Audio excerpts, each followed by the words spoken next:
жетиштүү баары эле. Алган акчаларды жолго салып атасыңарбы, башка жака жумшабай элейбиз. Алган акчаларды ошол жолго жумшап атабыз. Баары. Жанагы 369 миллион сом бактым деп атабыз. Атап калган формасы ушу жолу.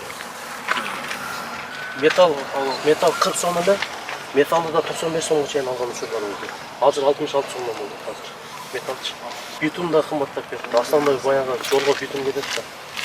Битум да 2 эсеге чейин кымбаттап. Проценттик соотношение менен алганда 35%дан 180%га чейин кымбаттады. Качан алып атасыңар битумду азыр тоннасы? Битумдар азыр ушул күндө заводдогу баасы $400 керек болду. Безендебиз. Кампайтпа. Вообще кампайтпа. 209. Жок, 209 менен мына алып келип атпайбы? А сен сразу эле айтып атасың 2 эсе кымбат. Андай кылып ата. Чо? Ортодо ал сен баягы мурдакы коррупционный метод менен алып аткан бааны айтып атпайсың. Шакы эле 200ду кошуп туруп.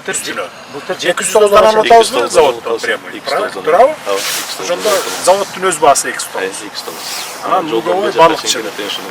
400 деп сразу эле.